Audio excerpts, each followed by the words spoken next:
E hoje nós vamos falar de um assunto bastante polêmico. Provavelmente você já topou com algum conteúdo de alguém falando que tem como você comprar carro antes do leilão. Cara, será que isso é algum jeitinho? Será que isso é alguma relação que não é tão transparente com o leiloeiro? Como é que funciona esse mercado? E para falar mais sobre isso aqui, a gente está recebendo o Reinaldo Júnior, com mais de 100 mil seguidores nas redes sociais, mais de 3 mil alunos e já negociou mais de 50 milhões em dívida. Ele já adquiriu mais de 10 milhões em FIP de veículo. Reinaldo, como é que funciona esse negócio, bicho, de comprar antes do leilão? Isso é algum jeitinho? Você tem algum contato de algum leiloeiro? Você conversa com ele? Como é que funciona isso? Algum esquema, né? Algum esquema? Porque geralmente, quando a gente pensa comprar antes do leilão, o leilão já existe esse mito, né? Que o leiloeiro privilegia algumas pessoas, o cara conhece alguém e separa os melhores carros e existe uma máfia do leilão. É sobre isso que a gente está falando? Não. Primeiramente, satisfação, Caio, estar participando desse podcast com você e poder contribuir para tirar um pouco dos mitos que as pessoas têm em relação a esse mercado. Respondendo bem objetivamente, o que é comprar antes do leilão? É encontrar uma pessoa que fez um financiamento, contratou um financiamento de qualquer tipo de banco, a pessoa começou a pagar por alguma razão, deixou de pagar as parcelas. Resumidamente, o nome dela é apontado no Serasa, protestado, é judicializado uma ação de busca e apreensão e o banco tenta tomar o carro dela. Antes dela entregar o carro para o banco e de ir para o leilão, eu dou uma proposta para a pessoa para assumir a dívida dela e que está dentro de um prazo de um contrato. Legal, a gente vai falar mais sobre isso aqui no decorrer do podcast e não tem como a gente falar de carro sem a gente falar com quem conhece de fato um carro. E a gente trouxe aqui então o Luiz. O Luiz, ele é mecânico, tem uma oficina lá em Guarulhos e ele vai passar aqui pra gente quais são os melhores carros para poder comprar, tanto no leilão quanto antes do leilão, qual tipo de carro evitar, quais são os maiores problemas que você encontra nos veículos de forma geral. Então aqui a gente vai ter um apanhado geral nesse sentido. Tá, você me falou aí que comprar antes do leilão, na verdade, então, é você adquirir a dívida de alguém. Então, na verdade, o carro ele nem chega aí pro leiloeiro. É isso, né? Não, não vai para o leiloeiro. O que acontece é que no momento que a pessoa financiou e já está com as parcelas atrasadas, a gente vai entrar em contato com ela, porque existem mecanismos, várias formas. Uma delas é a própria publicidade. A pessoa entrando em contato conosco ou a gente iniciando uma negociação, nós entendemos a situação dela. Não é todos os carros que você é recomendado você comprar, tanto por questão documental, né? A questão da dívida, a questão estrutural do próprio veículo. Então é feita uma avaliação. Se esse veículo ele passa em um que a gente chama protocolo de aquisição e esse veículo ele se encaixa dentro desse protocolo, a gente faz uma oferta para a pessoa. Às vezes a gente pega o veículo sem pagar nada para a pessoa. Tem inúmeros casos de carros de 50, 60, 100 mil reais que eu não paguei nada, mas em troca assumi a dívida. Paguei 10, 15 mil de documento, o carro estava batido, o carro tinha algum problema mecânico, motor. Mas há casos também que a gente volta 5, 10, 15 mil reais, depende do valor de mercado. Eu trabalho com um teto de até 10% da FIP. Hoje eu estou cedendo mais. Mas quando eu comecei nesse negócio que praticamente não tinha capital, tive que desenvolver uma habilidade de comprar sem pagar, porque não tinha capital. Legal. Então, essa modalidade de compra antes do leilão é uma modalidade que é muito conhecida no Brasil. Existem mitos ainda que as pessoas acreditam que é algo que não é legal e que é legal. Até porque existe o artigo 171 diz que não pode se vender veículo alienado. E aí, o que que faz? Nessa hora, meu amigo que está me assistindo, o que que faz? Se eu estou dizendo que eu compro veículo alienado, muito bem. A menos que a lei mude, comprar veículo alienado não existe nenhum dispositivo na lei e eu desconheço.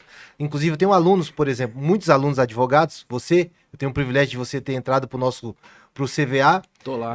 Eu tenho um delegado, eu cheguei a fazer uma call com ele, mandei o meu contrato para ele. Falei, doutor, o doutor Marcos Rezende, você vê algum tipo de ilegalidade, algo que fuja da lei? Ele falou, olha, Reinaldo, para mim é fato atípico, eu não vejo nenhum tipo de ilegalidade nisso. Tendo como base a experiência de muitos advogados, que 30% dos advogados que estamos dos alunos são advogados. Tendo por experiência a opinião de muitas pessoas e pesquisa, cara, eu chego à conclusão que não é. Só que tem pessoas que acreditam que é. Aí a pergunta é, pô, a pessoa que vende o veículo alienado, ela tá cometendo crime? Em tese tá, porque a lei diz que não pode vender veículo alienado.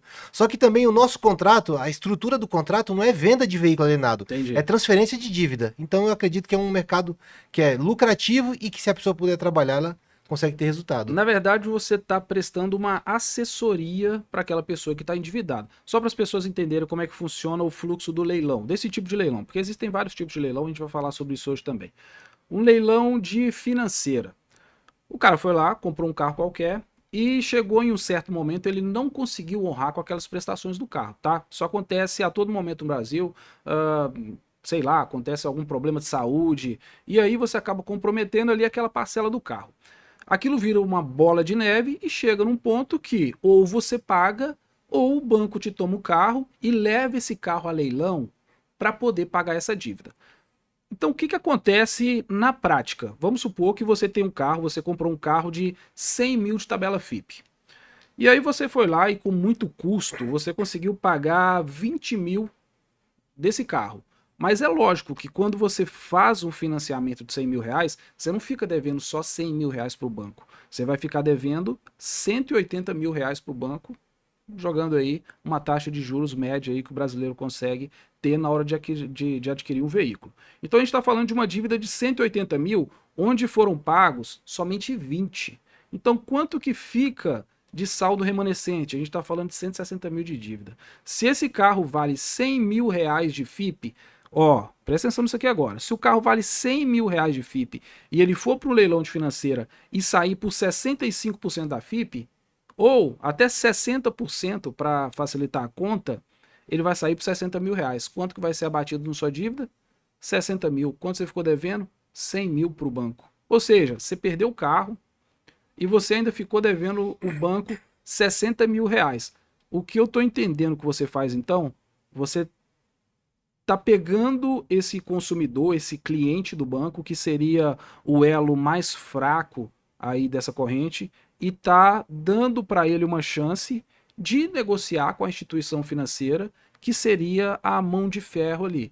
Então é basicamente isso, é uma negociação com o banco que você faz. O que nós fazemos é evitar praticamente que a pessoa entre num problema. Quando ela chega até a gente inclusive dá duas propostas para ela. A primeira proposta é a seguinte: fica com o seu veículo e você contrata a nossa empresa para negociar a sua dívida. Dentro do prazo do contrato, vamos conseguir um bom acordo, vai ser homologado um acordo de quitação, você vai quitar, vai ser dado baixa em gravame, vai ser extinto o processo de busca e apreensão, se tiver renajude vai ser extinto também, vai sair. E você ficando com o veículo, você vai quitar a dívida integralmente com descontos de até 80%, se você ficar com o veículo. E depois que a dívida for quitada, é resolvido e você não perde o carro para o banco. Se você não tiver condição de ficar com o veículo, me passa esse veículo. E a mesma coisa que eu faria para você, eu faço para mim. Só que o veículo eu tenho uma posse do veículo. Não tenho a propriedade, porque é do banco, tá alienado. Só que eu tenho um contrato muito bem resguardado e procuração. Quito o veículo e tiro a dívida do nome dele, garantindo a limpeza do nome dele. Inclusive, já tem jurisprudência, quem conhece o limpa-nome sabe do que eu estou falando. E antes da dívida ser quitada, eu já limpo o nome dessa pessoa em até 30 dias. Então ela já pega um dinheiro de volta, tem o nome limpo e tem a garantia da dívida quitada em contrato. Não é conversa de amigo de bairro, não. Toma a chave e assume esse BO. Não, não, não. É um contrato que, se eu não cumprir com esse contrato, eu respondo também. Eu imagino que não deve ser uma transação simples, porque de um lado você tem um banco que está acostumado a lidar com esse tipo de negociação, e do outro lado tem um cliente que teoricamente não tem nenhum conhecimento nesse aspecto. Você vai entrar justamente para defender esse cliente. Qual que geralmente é o maior problema que você encontra nesse tipo de negociação? Porque, como eu falei, não deve ser uma negociação muito fácil. Olha, modéstia à parte falando, lidar com o banco, quando você sabe lidar com o banco, não tem problema. O problema acontece quando você não sabe se prevenir. Por exemplo, se eu pegar o carro de você, faço um contrato contigo, as procurações, toda a documentação devida, você volta para casa feliz, a gente vem embora com o veículo e damos início às negociações com o banco. Os bancos não são todos, mas a maioria são mais abertos para negociação hoje. Antigamente você tinha muita dificuldade. Pedia procuração com um monte de exigência. Hoje até a procuração negocia lá. Sem reconhecimento estão aceitando. Até porque no final das contas o banco entendeu que não dá mais para brigar. O Brasil está sendo enferteado de assessoria que trabalha nesse segmento. E também o banco, no final das contas, ele quer o dinheiro. No final das contas, quando ele financia um veículo para você, ele calça esse valor lá no Banco Central, ele coloca seguro, você paga uma parte desse financiamento. Quando a pessoa paga uma dívida de 100, por exemplo, com quitação de 20 mil reais, que é um desconto de 80%, entre aspas, fica lá a informação entre aspas não, fica lá no Banco Central, no SR, né? Que é a informação de prejuízo, só que o banco nunca fica no prejuízo. Se ele pega 100 mil de alguém pagando essa pessoa a 1%, ele empresta para o outro a 15% ao mês. 100 mil vira 1 milhão. Aí de cada 10 pessoas que faz financiamento, uma média de 2 a 3 se torna inadimplente. O lucro que ele tem naqueles 7 já supera em bastante. E o financiamento, esses que são inadimplentes, ele recebe seguro, calça o valor, vende a dívida, enfim. O banco nunca fica no prejuízo. Ele quer o dinheiro no final. Por isso que ele cede. Agora, me parece que pode ter alguma questão moral nessa transação. Você não acha que esse tipo de informação pode incentivar as pessoas a terem inadimplência? E a gente já tem uma taxa de juros no Brasil bastante alta. Quando a gente tem esse tipo de informação, que o banco ele faz essas negociações, você não consegue enxergar que isso pode ser algum problema para aumentar ainda mais a inadimplência e aumentar a taxa de juros? Ou você acha que o cara que vai fazer o financiamento de um veículo, não necessariamente ele vai fazer nessa má fé, porque o cara que for nessa má fé, teoricamente ele não teria crédito.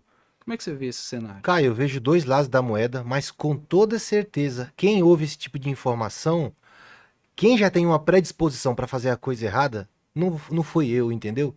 O cara já tinha a semente do mal dentro dele. Então, sim, respondendo a sua pergunta, quem já tem essa predisposição e ouve esse tipo de coisa, tem cara que hoje fica estourando nome de pessoas, pegando 2, 3, 4 laranjas, que inclusive Esse é é um assunto crime, né? interessante que eu queria entrar nele também, mas Que desculpa. inclusive é crime. Eu nunca ensinei, nunca ensinarei e não ensino ninguém a fazer isso, não recomendo fazer isso. Eu tô em um lado que eu tenho meu trabalho, não vou ser hipócrita, eu trabalho pelo dinheiro e para ajudar pessoas. Eu ganho dinheiro ajudando pessoas. Mas o nosso trabalho é ajudar a pessoa que está com dívida bancária. Quantas pessoas me passam o veículo no cartório, depois que passa o carro, o cara manda um textão agradecendo. Eu vou procurar aqui durante o podcast para te mostrar. Um rapaz que eu peguei um veículo recentemente. O cara passou o veículo, né? O cliente passou o veículo pra gente, mandou um textão, tipo assim, cara, você tirou um fardo das minhas costas. Eu não aguentava mais a pressão do banco, o banco me ligando, me cobrando, me ameaçando, me humilhando. E você conversou comigo, eu falei, amigo, depois que você assinar conosco, esse fardo vai ser nosso. Deixa que a gente sabe lidar com o banco. Que é tudo que o banco faz é ameaça e não pode. Então, Caio, respondendo objetivamente a sua pergunta, eu tenho consciência que esse tipo de informação faz as pessoas terem uma percepção de tipo assim, não tem muita consequência, e tem. Nome negativado, risco de perder o carro para o banco, diminui a possibilidade de ter crédito no mercado, o nome vai para o registrato. Existem muitas consequências de você comprar um veículo e não pagar. Mas, em contrapartida também, você é que nem a arma. A arma foi criada, tem pessoas que usam para proteger e pessoas que usam para fazer coisas erradas. Essa informação a gente passa, a pessoa ela vai tomar a decisão dela com base no que a gente está falando, ela vai escolher se ela quer fazer a coisa certa ou errada.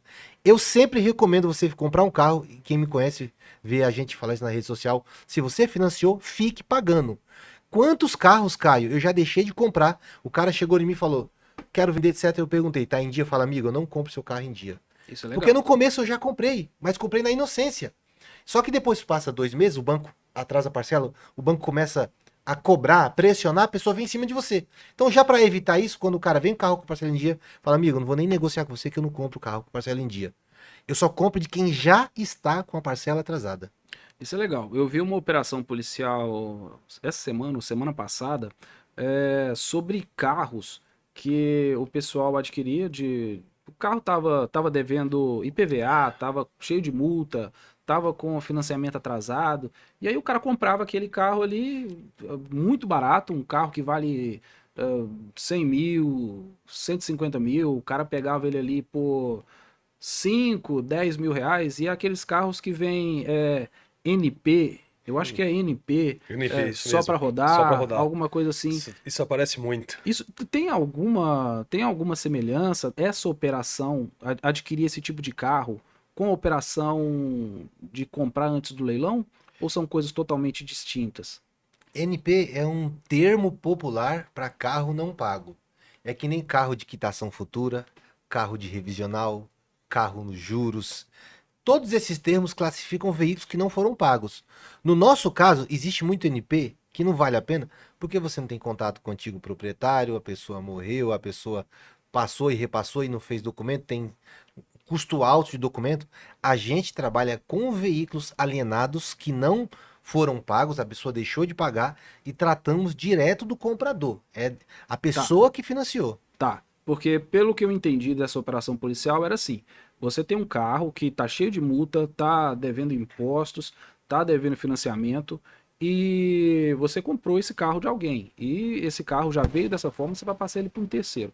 O cara que vai comprar esse carro, ele não tem intenção de quitar o imposto, ele não tem intenção de quitar o financiamento, ele não tem intenção de pagar a multa. Ele vai rodar nesse carro até a polícia pegar e esse carro ser guardado. Então, pelo que eu estou entendendo, a sua intenção é mais nobre do que essa operação. Porque na sua operação, você precisa pagar o imposto, porque senão você não consegue transferir o Mais de carro. 100 mil reais de PVA em multa e tudo mais.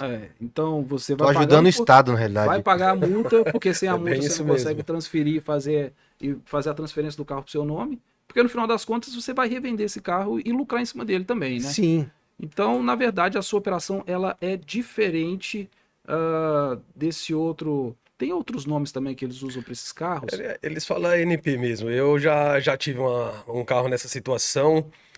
Um vende para um, não conhece o dono legítimo, vende para o outro e já vende ciente que é só para rodar até a polícia pegar. Aí o dono do carro fica desesperado, porque começa a chegar a multa na casa dele, e aí cara, ele vai atrás do cara que ele vendeu e o cara não transferiu é gente que já faleceu, é gente que tá viva ainda, mas documento não tem. Geralmente é só um papel puxado.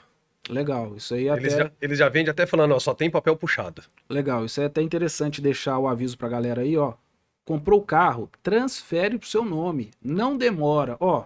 Pode acontecer isso, pode o antigo dono tomar algum processo e esse carro ser penhorado, ir para leilão judicial, que é a minha área, e eu vou lá e arremato o carro. Então você toma cuidado com esse tipo de coisa. Comprou o carro, passa pro seu nome, não espera não, tá? E também não venda o carro, a menos que você sinta muita segurança. Porque quando você vende o carro, se a pessoa não transfere, fica no nome da pessoa, do proprietário atual, levando multa e PVA atrasado. Essa dívida vai para a dívida ativa, é judicializada, é protestada. Eu já vi um caso de a pessoa estando com o veículo com IPTU atrasado, deu renajude no carro, velho. A prefeitura, o advogado da prefeitura, porque IPTU é dívida municipal. A dívida está muito alta do IPTU, ele viu um carro quitado, que era bem do devedor, e pediu o renajude do carro. Nossa, essa é nova, cara. Essa eu não sabia. Também não tinha visto. Agora, só voltando para ver se ficou bem claro aqui para mim. A diferença, então, dessa operação do que foi alvo de uma operação policial essa semana ou semana passada, que o pessoal foi acusado de estelionato. Eles pegavam esses carros, eles não tinham intenção de fazer a quitação do carro, eles iam passar o carro para frente e rodar até a polícia pegar. E não tem nenhum documento de compra e venda, não tem nada. É só a posse do carro, simples e pura. No seu caso, você tem documentação de aquisição da dívida e como que funciona na prática o seu caso? Por que ele difere dessa operação que prendeu a galera? Olha, primeiramente, temos um contrato que é reconhecido no cartório. Estou até com um contrato aqui para eu ler o título. É contrato de compra, cessão, direito e transferência de bem imóvel alienado. Tá, na verdade é uma cessão de direito sobre o bem, até porque o dono ainda não tem a propriedade, ele tem a posse, mas ele ainda não tem a propriedade sobre o carro. Então você está comprando o direito futuro dele. Exatamente. Na realidade, a gente estamos, mediante o contrato, assumindo a dívida. A natureza é a dívida. Tá. Eu estou comprando a dívida, estou firmando um negócio jurídico com você, Caio, que eu vou pegar essa sua dívida e a responsabilidade é minha. É responsabilidade sobre a dívida. Só que eu tenho a posse do veículo, né? Porque eu não vou deixar na sua mão Porque você não vou confiar. Exatamente é isso. Então, eu assumo a responsabilidade sobre a dívida e tudo que recai é sobre esse veículo. Se tiver IPVA, a responsabilidade é minha. Tiver que manutenção, a responsabilidade é minha. Custo com cartório, custo com transporte, honorários, todo tipo de custo que tenha, eu assumo esse custo. Inclusive, eu, né, sigo um protocolo que eu guardo todo tipo de nota, até por questão judicial, para me resguardar. Faço procuração pública, vamos em um cartório, essa procuração é a pública, aquela procuração lá cara, de mais de R$ 300. Tem fé pública, onde você, Caio, está outorgando poderes, você está me, me constituindo seu procurador em relação a esse veículo. Do início em negociação com o banco, administrativa, conseguimos um acordo de quitação dentro do prazo previsto no contrato. Quando a quitação ela chega, nós quitamos esse veículo e revendemos o veículo. Então, na verdade, você não está comprando o carro do cara. Você está fazendo uma negociação para você adquirir a dívida dele e você não deixa o carro com ele, porque se ele perder o carro, você pede poder de barganha com o banco. É mais ou menos isso? Não, porque eu não vou confiar na pessoa, essa é a realidade, sendo bem transparente. Quem me garante que se o carro ficar na mão dele enquanto eu tô assumir todos os custos negociando, quando sair a quitação, ele vai querer me passar o veículo. Então, fazemos um contrato para resguardar a pessoa, pagamos o valor que é devido. No contrato tem cláusulas com responsabilidades, com prazos, com obrigações, com multas. O contrato é muito bem resguardado para ambos os lados e prevê que quando eu quitar esse veículo, eu vou ter a posse dele, fazendo o antigo proprietário ou o cedente, né? Até porque ele é o cedente, nós se tornamos o cessionário. Fazendo o cedente ser obrigado, caso necessário, colaborar com qualquer tipo de documentação para a gente finalizar a transferência da dívida. Embora já temos toda a documentação necessária, mas se por alguma razão, fato futuro, não for possível efetuar a transferência, ele tem que colaborar por força de contrato, senão ele paga multa. Entendi. Então, na verdade, na hora que você vai negociar com alguém que tá devendo o financiamento e tudo mais, você dá para ele duas opções. Ou ele vai ficar com o carro, vai negociar a dívida, e vai chegar em um momento que ele vai ter que pagar aquele valor negociado. Vamos supor, R$ 12.000. Ele vai ter que levantar aqueles 12 mil. E quando aparecer ali a janela de oportunidade para ele poder pagar, ele vai ter que ter aqueles 12 mil para pagar. Ou então você vai negociar com o banco, você vai pagar esses 12 mil e em contrapartida você vai ficar com o carro dele. É basicamente isso. Essas Basicamente duas isso. opções que ele tem. Eu costumo falar o seguinte. A terceira opção que ele teria é entregar o carro pro banco. Aí não é muito boa. Basicamente é o seguinte, você fica com o carro, você fica com os custos. Eu fico com o carro, eu fico com os custos. Só que no final dessa operação, você não fica com o nome negativado. Se você entregar para o banco, provavelmente, que nem você fez o cálculo, uma dívida de 80, um carro de 50 é vendido por 30, 40, a dívida é 80, você fica com saldo remanescente. Esse saldo remanescente o banco transforma em uma ação de execução de cobrança, bloqueia suas contas, fica te cobrando até você pagar. Passando para uma empresa como a nossa, que assume a dívida, não vai ficar dívida, até porque enquanto temos a posse do veículo, enquanto o banco não tem o veículo, nós temos o poder de negociação. Depois que o veículo é apreendido, o banco não tira R$ 1, ele cobra exatamente a dívida. Essa aquisição antes do leilão, ela tem a ver com revisional? Não, revisional é o ato de você protocolar uma ação de revisão de contrato contra o banco, alegando taxa de juros, alegando aqueles seguros que são embutidos que a gente sabe que é indevido e que hoje já tem muita jurisprudência a favor do consumidor, que você consegue recuperar um prestamista, uma tarifa de abertura de crédito, uma taxa de avaliação de bem, seguro mecânico, você consegue. Agora, conseguir redução de parcela por meio de revisional, é quase que impossível isso acontecer. Eu sei que tem muito advogado que não gosta disso que eu falo aqui. Eu sei que tem muito advogado que me persegue. Eu não tenho nada contra os senhores, né? Sou um simples cidadão trabalhador. Mas me prove. Quantas ações que você protocola, você consegue o êxito? Quantas ações que você protocola para revisão e redução de parcela é reduzir? Porque existe um mito aí, o seguinte, que é o que muitas empresas fazem, não estou aqui dizendo que elas estão erradas. Até porque eu também negocio, ganho tempo com o banco para conseguir acordo. Só que quando você faz uma revisional, às vezes você paga em juízo ou não, o advogado orienta a pessoa a deixar de pagar. Isso é errado, tá? E Isso. tem advogado que orienta, deixa de pagar ou paga em juízo e vai juntando dinheiro. Então ele protocola uma ação, instrui a pessoa a deixar de pagar, não orienta a pessoa a tirar o veículo da casa, que o que tem de gente que perde carro, depois que perde entra em contato com a gente, mas o advogado mandou deixar de pagar e não me disse que eu tinha que tirar da casa. Sabe por que eles não dizem, o Caio? Porque se eu tô na hora da proposta, querendo fechar um serviço com você, e eu falo que você não vai ter que deixar na sua casa, eu alerto você dos riscos, a taxa de pessoas que vai fechar comigo vai diminuir drasticamente. Só que também você evita muito problema. Então a pessoa é instruída a deixar de pagar, não é instruída a tirar da casa dela, aí com passa 2, 3 meses é notificada, não vê a notificação, ou entra com segredo de justiça, o oficial vai lá e apreende o veículo dela. Revisional é você processar o banco para reduzir parcela, que hoje não tem muito fundamento isso. É uma aventura jurídica. A revisional, na verdade, ela vai funcionar mais como uma negociação para poder pagar a dívida com desconto. O que usam de estratégia, que eu não estou dizendo que é errado, porque cada um usa a estratégia que deve usar. Eu só acho que tem que ser transparente com o cliente. Fala, olha, se a gente vai entrar com a revisional para ganhar tempo e você quitar com desconto lá na frente. Porque se você entrar com a promessa de que vai reduzir parcela, Não reduz, cara. não reduz. Não reduz. Depois de 2018, eu não lembro agora, acho que é recurso especial, não sou advogado, mas eu estudo muito. Recurso especial repetitivo 972 ou 722, julgado em 18 de dezembro de 2012, 18 de dezembro de 2018, no final de dezembro de 2018, dando a jurisprudência a favor dos bancos. Você não consegue mais, é raro. Até a questão de juros abusivos, ela já não é tão bem aceita no judiciário, porque realmente a gente tem uma taxa média de juros, e essa taxa média, como o próprio nome diz, ela é uma taxa média, porque quando o banco calcula o potencial de perda, quando ele cede algum crédito para alguém, lógico que vão ter pessoas que vai ter maior predisposição para deixar de pagar aquele financiamento, e vão ter pessoas que vão ter menor predisposição para poder deixar de pagar aquele financiamento. Então, essa pessoa que tem mais chance de pagar tudo, ela vai receber um juros menor, Sim. e essa pessoa que tem mais chance de de pagar o financiamento pelo caminho, ela vai ter um juros maior. Joga tudo no liquidificador, faz uma média, tem uma taxa de juros.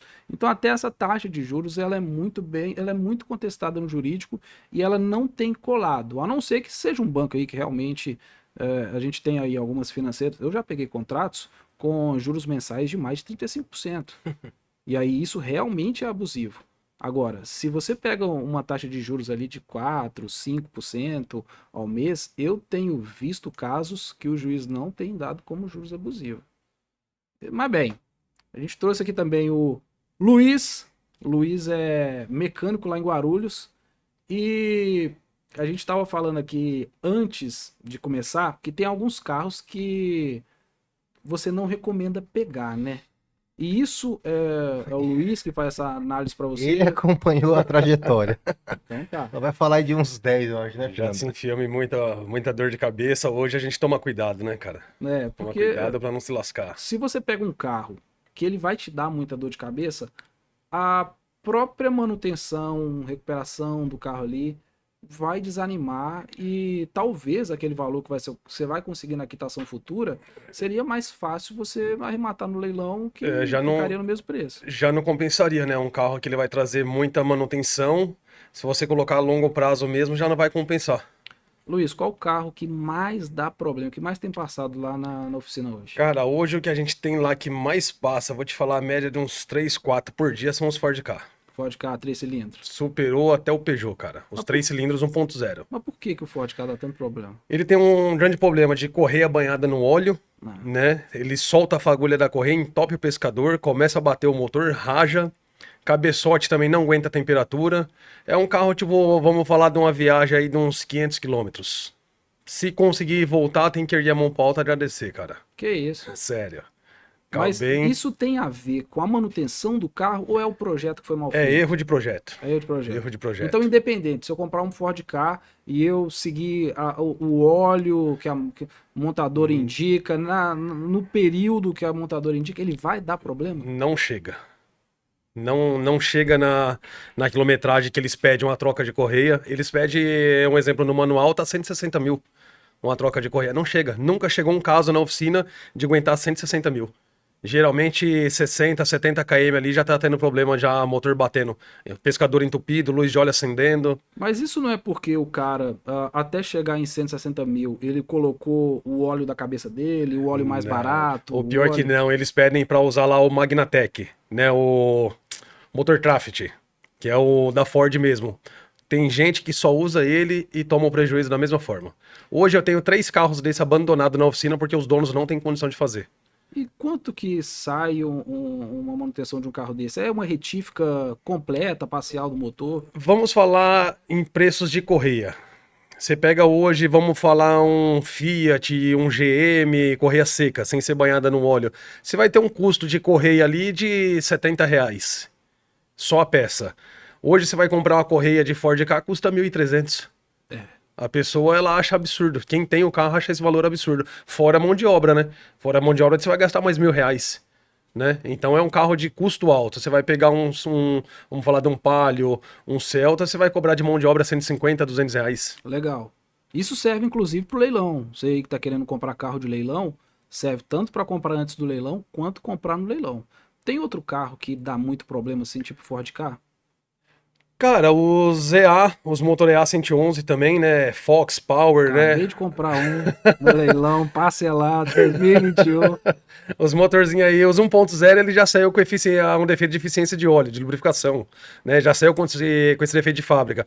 Parou na marcha lenta ali, começou a piscar a luzinha de óleo no painel, esse daí já é o defeitinho crônico dele, né? Ele tem eficiência de óleo. Comprei um Fox 2011, EA111.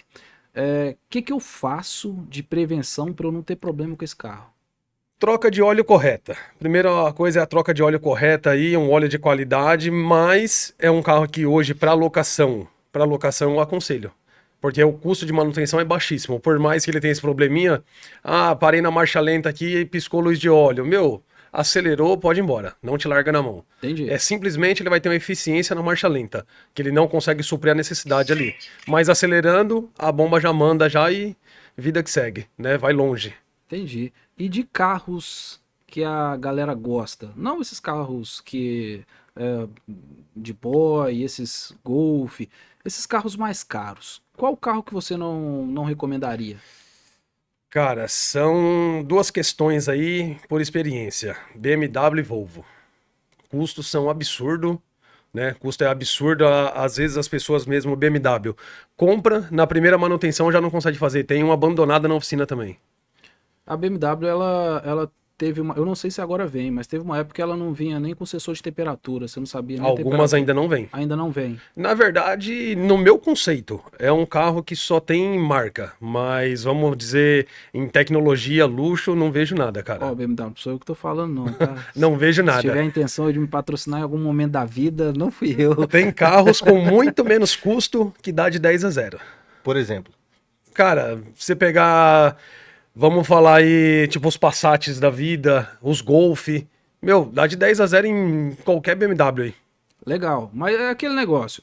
Se eu tenho sonho e eu tenho bolso pra isso, Vai pra cima. o problema é meu. Né? Vai pra cima e entra no Porque, BO. pelo que eu vejo, o grande problema é o cara que ele tem o sonho de ter uma BMW, mas ele não tem um orçamento compatível com a manutenção desse carro. E aí esse carro vai dar Exato. problema pra ele, vai jogar ele pro barro. Tentando Vamos fa- questionar, Fernando, isso é o seu filtro pessoal ou você catalogou, classificou e você viu que a maioria deu esse problema? A maioria Você desse não teve problema. um trauma com a BMW Não, e não. levou isso pro pessoal, não? Não, a maioria. A maioria, cara. É igual, vamos falar também os Jettas. Pô, o Jetta é um carro que vendeu demais. Só que a maioria das pessoas que comprou também não tem condição de fazer. Hoje você não faz um cabeçote de Jetta por menos de 30 mil. Vamos falar, os motores TSI são os mais caros, inclusive até mais caro que as BMW para se fazer, né? Hoje você vai fazer um motor TSI com peça paralela, vamos dizer, é 50 pau, é 50 mil reais. Se você for fazer com peça genuína original aí é 100 mil reais. Um motor na Volkswagen, inclusive, custa 100 mil reais. 100 mil. 100 mil reais Fato. redondo. Consultado esses dias atrás. Tá maluco. 100 mil reais. Um Jetta vale 70. Um motor 100. Meu Entendeu? Deus. É o mesmo caso do Ford Ka. O Ford Ka, esses dias eu comprei um motor usado que não deu retífica, pagamos 11 mil reais usada. Isso foi o mais barato. Quais carros recomendados para quem está entrando no mercado e vai ter menos risco, menos custo, menos prejuízo para quem vai fazer a aquisição? Hoje, se fosse para mim começar no mercado de locação, de aquisição, eu focaria nos Fiat GM. Fiat e GM. São os melhores custos, os carros que realmente aguentam rodar e manutenção é bem acessível, né, cara? Carro bacana, tudo. Se você pegar empresas grandes hoje aí, como empresas de internet, telefônica, Eletropaulo, se você analisar a frota, é tudo Fiat. Entendi. O que serve para um, serve para todos. Se a gente for pegar hoje, se a gente for fazer uma análise hoje de um carro que você, Reinaldo, vai fazer a aquisição antes do leilão, você considera esse custo de manutenção, eventual custo de manutenção no seu cálculo? Como é que é o seu cálculo para ver se aquele carro vale a pena ou não? Eu trabalho em um teto de, no máximo, 50% da FIP. Tá, você paga até 50% da FIP, considerando todos os custos, Todos os inclusive a custos. quitação. Inclusive a quitação. Porque eu queria falar aqui... É uma margem segura, dá para estourar um pouco mais essa margem. Mas é uma margem segura para você evitar imprevistos. Imagina que você está começando sem muito capital, não tem condição de ter, de repente, um problema mecânico aí de motor, e você às vezes não tem capital para segurar isso. Então você estourando o teto de 50%, você está trabalhando uma margem muito segura. Quem está me ouvindo, me assistindo e já mexe com o carro, sabe que você consegue chegar em 80% tranquilamente, principalmente lojista. Até porque lojista, por exemplo, vai comprar um carro de 40 mil, ele paga 50 mil, ele paga 40 no Pix, por exemplo. Né? Vamos imaginar que esteja impecável. Vai pagar 40 conto. Eu vendo meu carro de 50, ele paga 40. Só que se lojista entrar nesse mercado e também chegar no teto de 80%, vale a pena, sabe por quê? Porque às vezes ele teve um custo inicialmente, vamos imaginar aí, de 20 mil para pegar o carro. É muito alto pegar um carro de 50 mil. Mas ele gastou 20. Só que ele não teve que tirar 20 do caixa. Se ele for esperto, aliás, ele teve que tirar 20 do caixa, coloca na alocação para fazer dinheiro esse veículo, começou a chegar perto da quitação, já tira da alocação, dá um tapa no carro e coloca na loja. Uhum. Só que aí ele gastou só 20, botou na alocação, fez dinheiro, um carro de 50.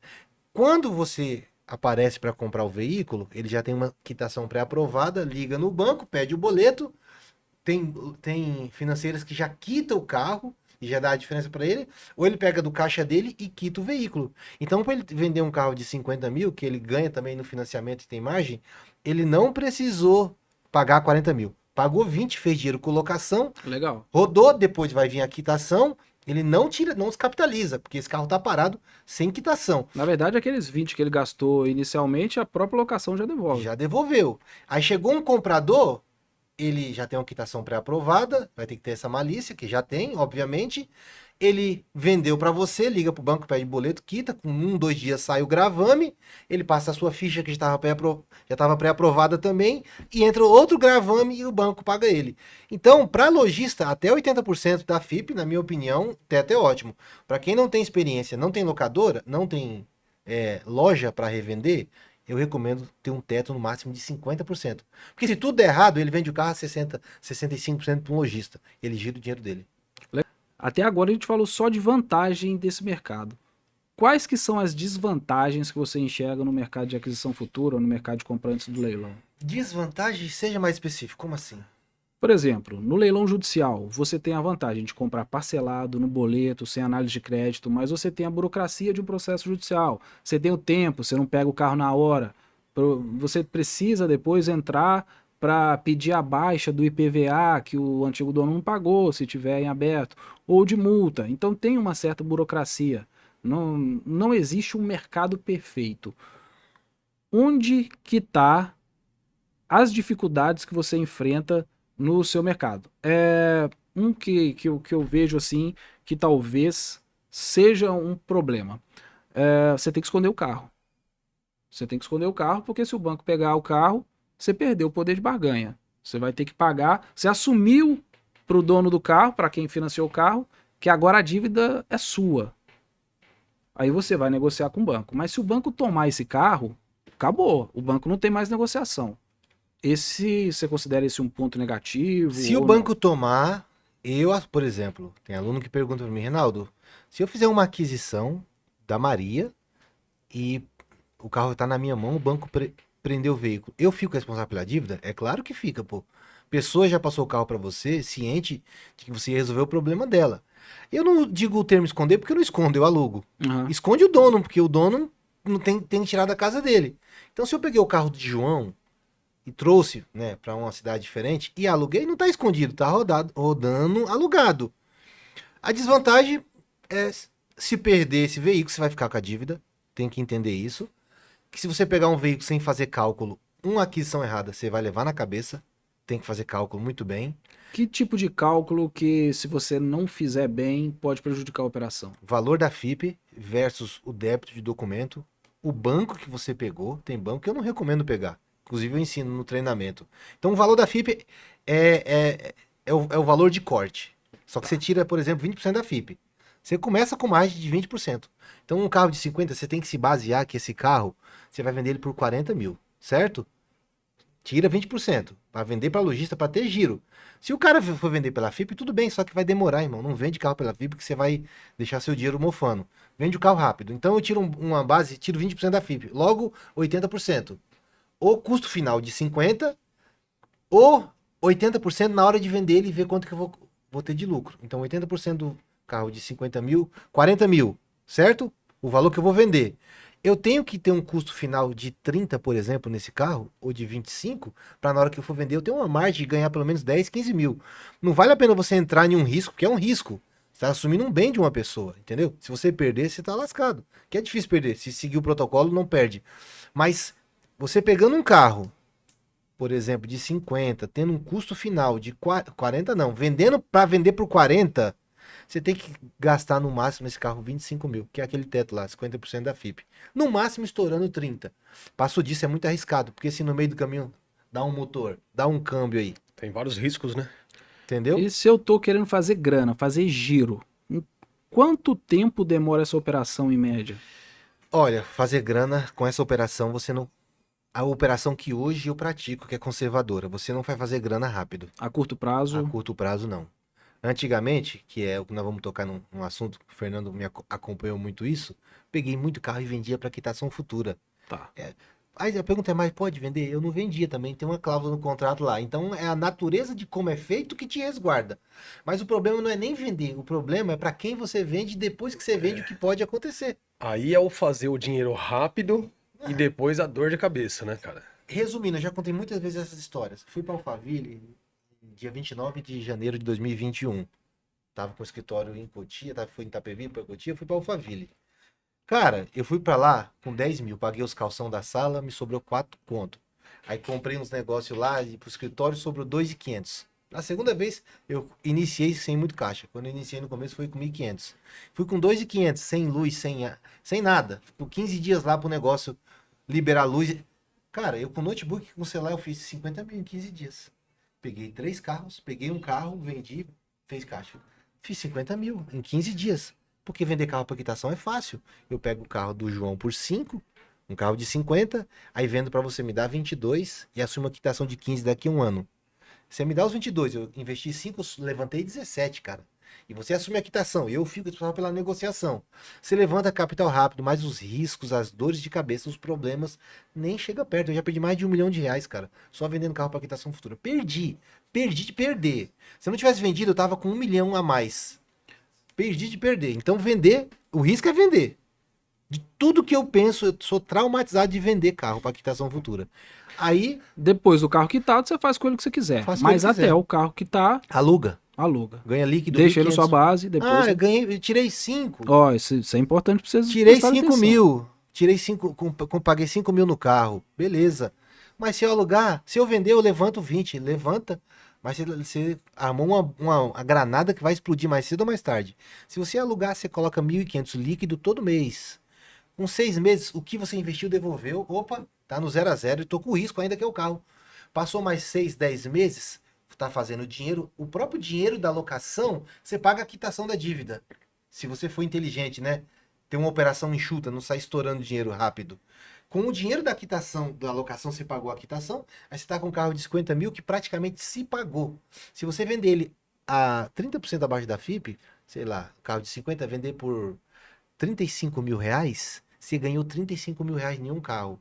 parece uma operação mágica, bonita. Não é bonito. Você vai ter que trabalhar duro. A locação, o carro fica 3 meses, já tem que botar um carro reserva. Não é esse mar de rosas que ensinam. Tem que ralar, vai ter que trabalhar duro. Mas você já trabalha duro, mas aqui você vai trabalhar duro se você ter um lucro de 20 mil em cada carro, pegando um carro por mês. Durante 12 meses, você tem 12 carros, daqui a um ano os carros antigos começam a quitar, você vai ganhando 20 mil em cada carro, velho. Você vai ter o período ali da plantação e depois você vai ter a colheita, né? Então, a médio prazo, depois de seguindo um protocolo, sendo disciplinado, pegando um carrinho por mês, alugando, fazendo lista de fila de espera, não deixando o carro parado, deixando uma reserva, indo pegando mais carro, pagando documentos. Se você se fizer a lição de casa, em 2 anos, você vai estar com patrimônio, pegando um carro por mês, conservador, sem muito capital. Vai estar com patrimônio aí de 20, 15 veículos, começa a vir as quitação. O dinheiro desses que você está quitando, você já vai quitando a sua frota. Com 2 ou 3 anos, você tem uma frota conservadora de 30, 40 carros, metade dessa frota quitada, que você vai vendendo e repagando e reinvestindo, cara. Na verdade não tem fórmula mágica, né? Não tem... Vai ter que ralar, isso é difícil, tá? Mas Qualquer coisa que vai te dar um resultado acima da média vai envolver um esforço acima da média. Seja ele intelectual, seja ele braçal, qualquer coisa que você vai ter um resultado acima da média, tem que ter um esforço acima da média. A galera cai muito em golpe e, na verdade, o culpado é o golpista porque sabe onde que pega o cara. Mas a galera cai muito em golpe porque tem essa sensação de que existe alguma coisa que vai dar muita grana sem esforço. Porque a gente veio de uma época que vendeu-se muito curso para vender curso e ganhar dinheiro. trabalhar 4 horas por 4 dia. horas por dia, na praia, ganhar 1 milhão por mês. A gente veio de uma leva de criador de conteúdo que vendia isso. E as pessoas viram que isso era mentira. Que na verdade isso não existe. E agora, quando começaram a aparecer especialistas em áreas robustas, áreas que já acontecem, que já giram a economia do Brasil, aí as pessoas têm um processo para aplicar aquele conhecimento, aí existe um processo que você vai seguir e depois daquele processo você vai ter a recompensa. Mas as pessoas, elas não querem o processo. Elas querem só a recompensa. E é aí que o golpista pega ela. O golpista entrega só o resultado. A facilidade. Só a facilidade. Não entrega o caminho. Então vai querer comprar carro em leilão, judicial, extrajudicial, imóvel, tem que estudar, tem que aprender, tem que se dedicar. Vai querer comprar carro antes do leilão, vai ter que estudar. Não tem mágica. Não tem mágica. E aqui a gente já está partindo aqui para nosso último quadro aqui, para nossa reta final. E vamos falar aqui mais um pouco sobre quais os carros que você já pegou que você se arrependeu. Rapaz. Não pela negociação, pelo contrato, não, pelo carro em si. O primeiro que eu me recordo foi um C4 Palace, né? C4, estamos até hoje nesse BO. C4. Foi quitado já, mas é um carro que só um problema mecânico. O C4 ele tem muito problema de travar a marcha Muita eletrônica. É um carro muito O carro, tecnológico. ele tem muita eletrônica e pra época não tava, vamos se dizer, assim, bem aprimorada pra tudo que ele veio. Nem os mecânicos, né, atualizado pra toda aquela mecânica e nem o carro em si mesmo. Foi mais ou menos o que aconteceu com o Maré. Exato. O Maré não é que era um carro ruim, era um carro muito atualizado na época. Os mecânicos também não estavam preparados para aquilo. E esse do C4, isso se estende a toda a linha da Citroën ou não? Foi só o Não, C4? não, C4. Tem carros da Citroën que são notas 10, cara. Eu peguei uns Aircross É, top. aquele... O Picasso me deu Não, B.O. o branco lá, aquele carro lindo, como que era o Peugeot? C4 Lounge. Peguei Ah, o um C4 Nossa, Lounge que é um carro, cara. carraço, bicho. Nossa Eu adoro senhora. Eu aquele peguei um carro. C4 Lounge, cara, pagando carro? R$1.500. Eu adoro. Quanto? 60, R$1.500. R$1.500? E Novo. a quitação dele? R$13.000. R$13.000. R$13.000. E outra, novo. Quanto nenhum tempo Tem detalhe. até demorou o vídeo essa- da essa- cliente, Daiane, tá lá no Instagram da Regulariza no meu, ela tá de rosa falando. Esse é um Demorando tipo, 12 meses pra quitar. esse é um tipo de carro, eu tenho essa curiosidade, esse é um tipo de carro que não vai para aplicativo. O que você faz com ele?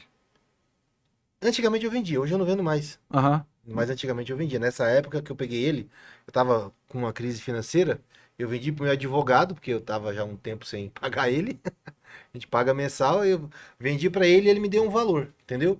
Mas eu vendi por uns 25 mil e ele assumiu quitação. Mas Que hoje, foi bom pra caramba pra ele também, tá? hoje você pegaria esse tipo de carro ou não? Pego, Pega? Então, pego e vou então deixando tá. parado.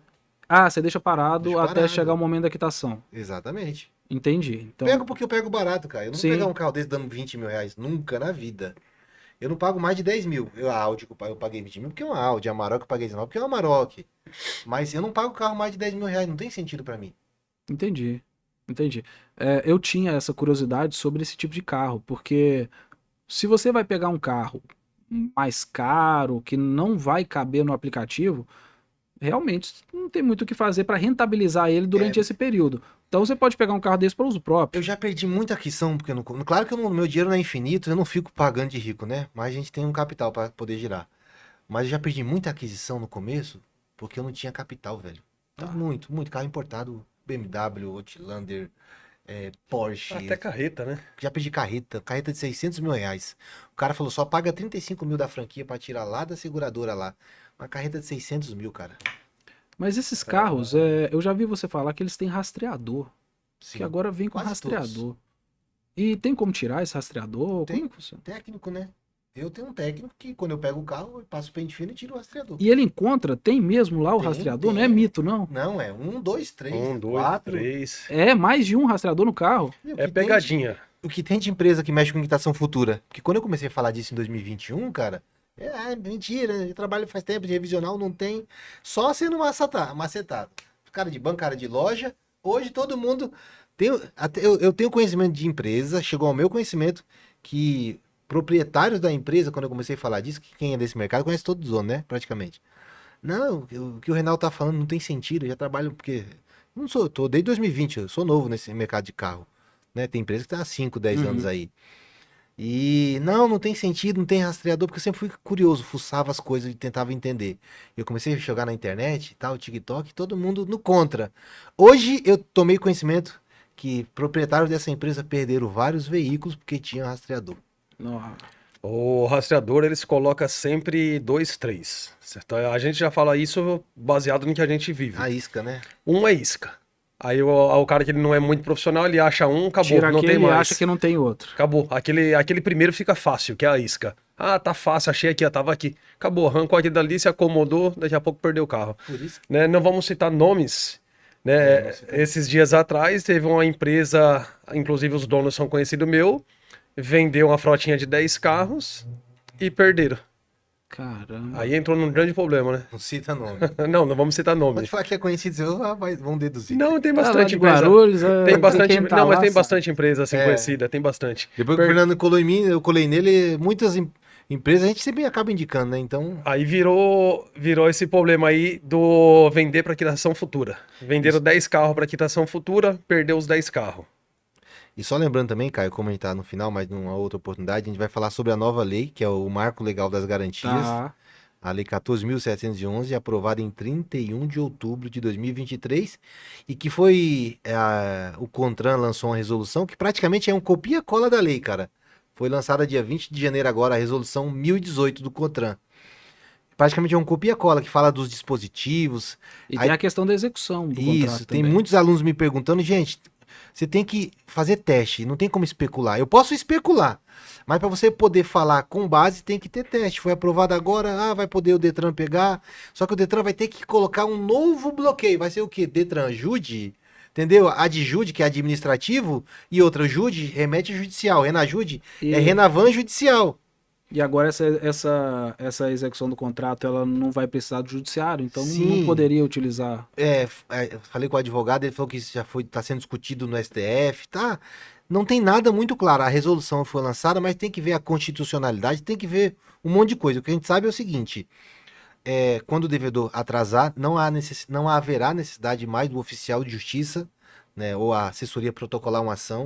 O que vai ser feito é que o banco vai enviar uma notificação para o cartório, dando os poderes para o cartório entrar com esse pedido extrajudicial. O oficial do cartório ou o fiel depositário, que é o localizador do banco, vai na residência. A pessoa é notificada, tem um prazo. Ela vai ser notificada eletronicamente inicialmente, com prazo de 3 dias para purgar a mora. Se não purgar, ela vai ser notificada com a AR, carta com aviso de recebimento, e terá um prazo de 20 dias para purgar a mora. Findado esse prazo de 23 dias, se ela não purgar a mora, o oficial do cartório vai na casa dela e vai fazer a apreensão do veículo. Só que tem muito mito ainda, vai ter bloqueio, então tem muita gente perguntando, a gente só pode falar depois que começar a ver os efeitos Sim, práticos. sim. Aí a gente vai explanar mais sobre isso. Então, se eu peguei um carro hoje, um carro mais caro, para eu poder rodar, poder fazer a quitação futura e depois vender o carro. Não é um carro que cabe em aplicativo. Eu estou rodando com esse carro. O risco que eu tenho com esse carro, então, são esses rastreadores, o banco encontrar esse carro, pegar o carro, e a dívida que eu assumi com a pessoa que fez aquele financiamento, eu ter que pagar ela integral. Sim. Esse é o pior cenário que tem. Ou existe um outro pior? É o pior cenário. Esse é o pior Se cenário. você pega um carro de um valor mais alto, primeiro que o localizador de banco foca nos carros mais caros porque eles recebem mais. Eles recebem por carro, Por carro. por FIP, alguma coisa assim. Exatamente. Tem montadora que paga por FIP, tem assessoria, porque às vezes tem banco de montadora, né? Tem assessoria, por exemplo, não vou falar, né? Tem assessoria que já paga um valor tabelado. Eu tô infiltrado em uns grupos de localizadores, porque eu tenho alunos localizadores e eu coloquei números infiltrados lá, para dar um passo à frente. Tem bancos que fazem campanhas, pegue 3 carros e ganhe mais não sei quanto, entendeu? Então, é tabelado quando o valor é muito alto. O que você tem que fazer é tirar rastreador, não ter rotina, porque quando a gente aluga para Uber, o Uber não tem rotina. Não tem. E localizador acha pelos radar inteligente, tem aqueles sistemas de busca. Sim, eu tenho acesso a Big Data. Então, sim. então você tem a rotina, o cara passa todo dia, 7h45, naquela avenida indo pro trabalho. No dia o localizador, passou 4 dias, de segunda a quinta, ele trabalha, ele passa Trabalho, aqui. passa aqui. Então eu vou esperar nessa aqui. Quando ele passar esse horário, eu sigo ele, vejo onde ele trabalha. Meto aqueles que eu fiz um podcast com o localizador, meto aqueles rastreador que é colado via satélite, Aham. dura 30 dias. Aí quando o cara volta para casa, opa, tá nessa casa aqui, chama o oficial vem com um mandado e faz a apreensão. É meio Breaking Bad, né? É meio CSI. Até não, Eu o ensino cara isso no dorme. meu curso Caixa Preta dos Bancos, no Médio CVA, tem muita aula falando sobre isso daí. Então, esses carros mais baratos, eles vêm com rastreador também?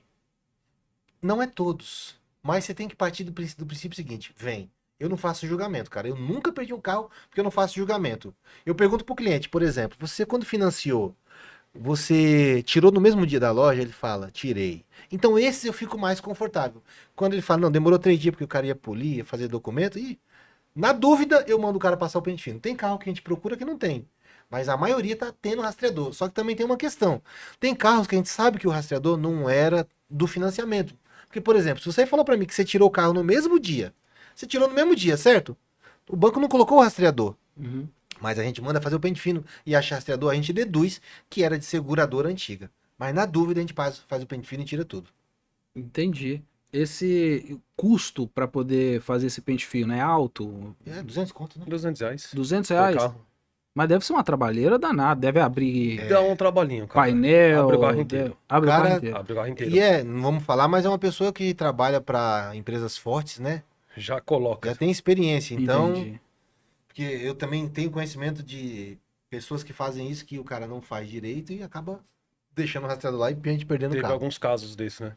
Teve Não alguns vou nem casos. citar o nome para não dar suspeita, Falou né? que tirou e não tirou, perdeu o carro. De assessorias conhecidas nossas, né? Aí é sentar e chorar. Aí é sentar. Só o que sobra. Porque esse que é o problema de vender carro para quitação futura, cara. A assessoria vende para você e não tira o rastreador. Aham. Aí você deu lá uma pancada 20, 30, 50 mil reais para comprar o carro e para assumir a quitação e ainda perdeu. Então a assessoria vai ter que devolver o seu dinheiro e ainda vai ter que quitar a dívida do cliente. Você tá maluco, velho. É a situação que tá uns amigos nossos. Meus amigos, Esse carro, não vendam para quitação futura. Esse carro que... Peguei um carro para aplicativo. Igual esse Onix que eu arrematei. Peguei esse Onix para aplicativo e vou colocar ele para rodar. Se eu colocar uma proteção veicular nele, um seguro, a empresa, a financeira, ela vai ter acesso a esse rastreador que eles colocam, eles se Mas comunicam. o que você falou que arrematou isso é de leilão ou é do nosso? Não, com dívida? eu tô colocando esse Onix específico, se eu tivesse adquirido ele na sua modalidade. Certo. Adquiri um Onix 2018 e eu vou colocar ele para rodar em aplicativo. Esse é o cenário. E eu preciso fazer ali um seguro, uma proteção veicular, e o seguro ou a proteção veicular exige que coloque um rastreador. Se eu colocar esse rastreador, o banco, a instituição financeira vai ter acesso a isso? Impossível. Proteção veicular é impossível, porque eu já tive contato, esse era o meu medo antes. Já até questionei caso o carro sofra um incidente. Uhum. E aí, vai segurar, vai pagar? Você tem um período para você quitar a dívida, eles dão um período, porque se você não quitar, eles pagam o banco. Então você quita a dívida, sai o gravame, depois eles vão lá e eles asseguram o associado. Porque proteção veicular é associado, o seguro é o assegurado. Então, não é porque eles não passam a informação. Segundo é o que me falaram, né? A pessoa que eu conheço, ela é muito forte lá dentro de uma proteção. Não, eles não têm vínculo com o banco. Então eles não passam. E tem Isso. muita proteção veicular, né? Tem Para o muitas. banco teria que fazer uma ação O dono geral. o pra dono todo da mundo. proteção veicular não vai querer perder, por exemplo, muita gente que aluga hoje em dia tem 20, 30 carro que tá com parcela Aham. atrasada alugado. Vai perder Que já 20, compra 30 isso. O cara não vai mensalidade. querer perder 20 mensalistas, entendeu? Perde. Sem contar que existe a LGPD, que ninguém respeita, né? Sim. Em outra oportunidade eu falo pra você, mas tive cada bate-papo com o localizador de banco, velho, que você vai ficar escandalizado do que o banco, os localizadores fazem. Eu imagino. Para ter acesso a esse tipo de informação, LGPD, para eles, pouco Não importa. respeitam. Não respeitam. Não, show de bola. Você já pegou alguma máquina, assim, um carro, sei lá, alguma Evoque que já te deu problema, algum carro... Já peguei uma De BMW luxo. que tirou a minha paz. Eu já peguei também. O carro de luxo mais caro que eu peguei, eu gosto de ser transparente, cara. Eu já deixei de pegar carro de 200, 300, 400, 600 mil, porque não tinha capital. Se eu tivesse, eu pegaria. Agora, o carro mais caro que eu peguei até agora foi esse Audi.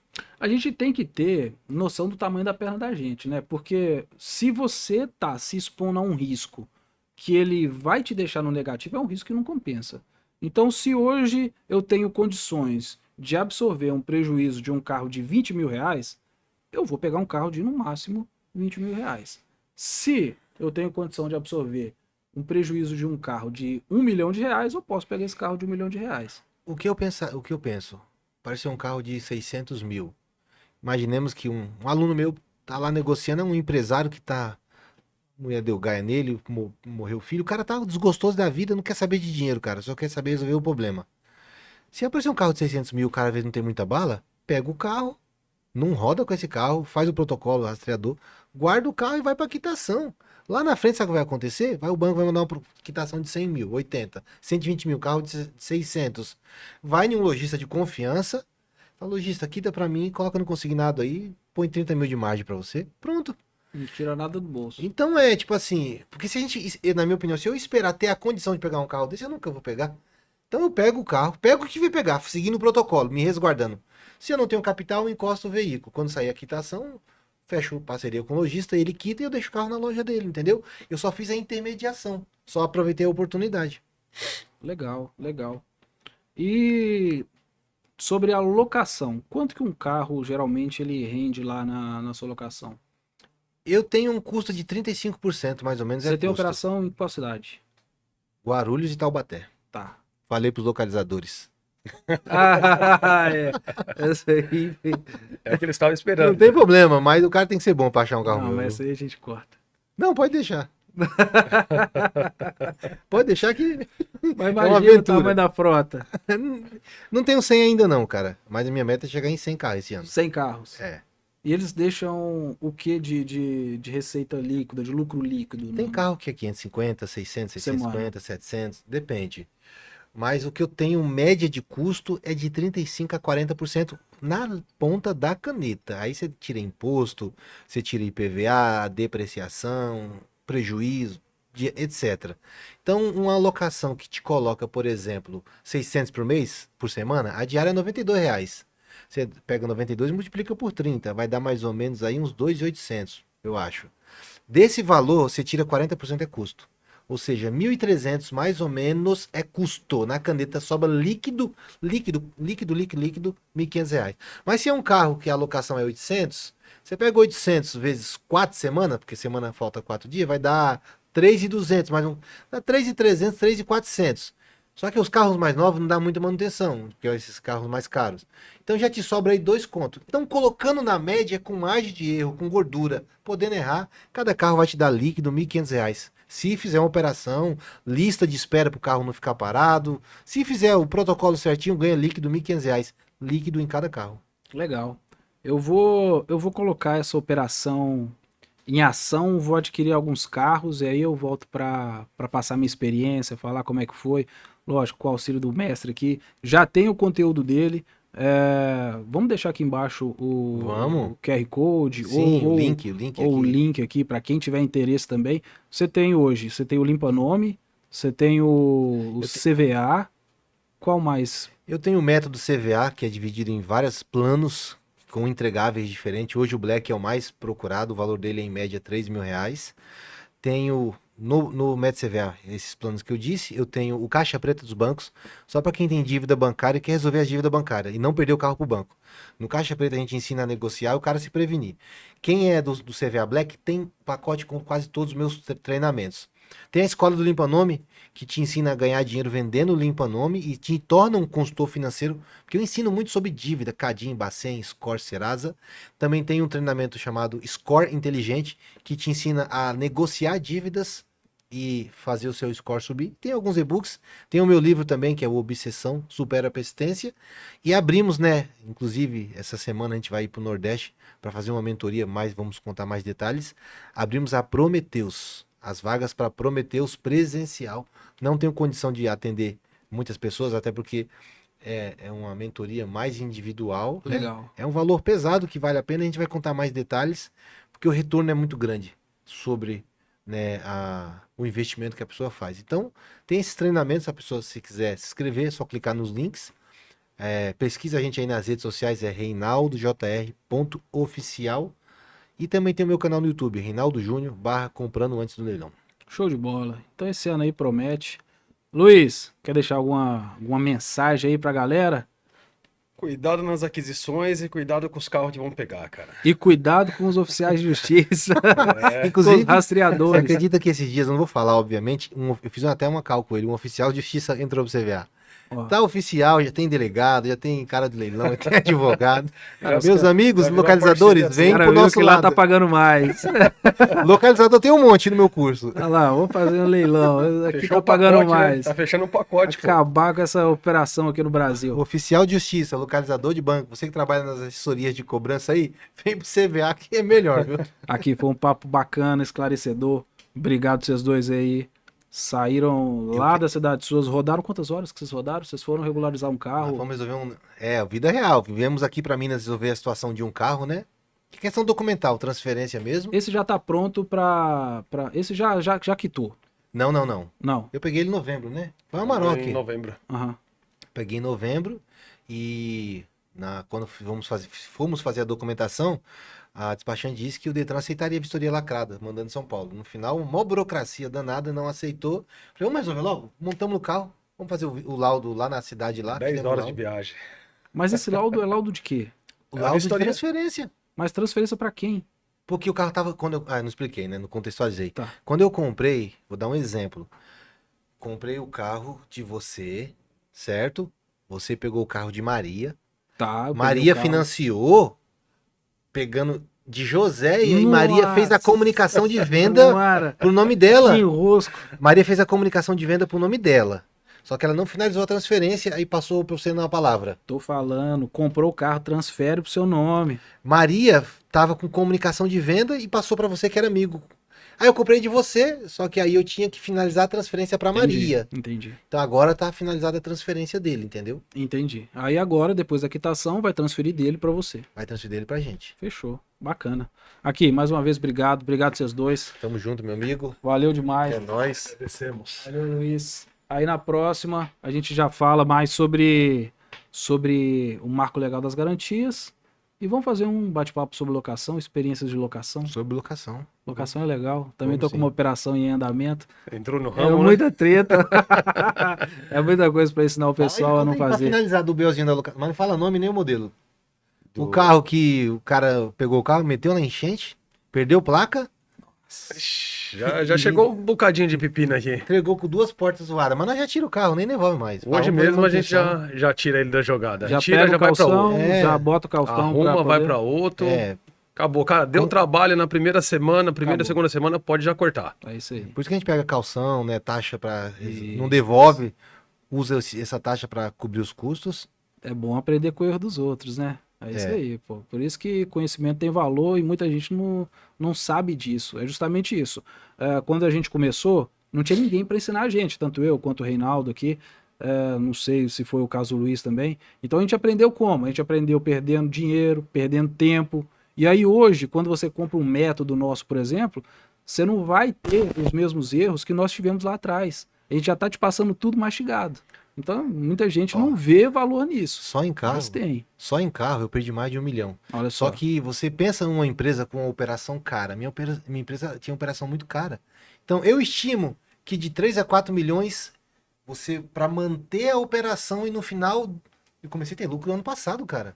Trabalhei 5 anos só na porrada, apanhando. Que aí começaram a vir as quitações boas, os carros. Não, é porque todo esse tempo os carros que eu peguei errado, eu tinha que mandar dinheiro para resolver os problemas. Entendi. Então o lucro era para resolver problema. Operação cara, muito, sabe? Escritório muito, tudo muito caro. Hoje a minha operação tem uma quantidade boa de pessoas na operação, mas eu reduzi demais o custo da operação e aumentou demais a margem por causa da alocação, cara. Legal. Hoje a pessoa ela só quebra a cara se ela quiser. Para saber uma quitação boa de um banco, tá na mesa. Tem. Para aprender a alugar carro, tá na mesa. Fazer aquisição, tá na mesa. Meu, tá tudo na mesa, tá tudo mastigado. Né? Então a pessoa ela só vai quebrar a cara, se ela entrar no ramo e quebrar a cara, só se ela quiser. Eu não sei de tudo, mas tudo que eu sei tá lá. Tem, bacana. Legal E isso aí. assim, tá lá baseado na realidade, né? Sujando Foi a mão de quebrando graxa. cara, quebrando a cara, que aprendeu, acertando, errando, né? Então, tipo assim, foi vivendo aquilo, né, cara? Hoje a pessoa só se dá mal se ela não focar mesmo ali e não pegar o conhecimento. Legal. Show de bola. Tamo junto. Valeu. Obrigado, pessoal. Até a próxima. Um abraço. Fique com Deus. Um abraço. Até a próxima.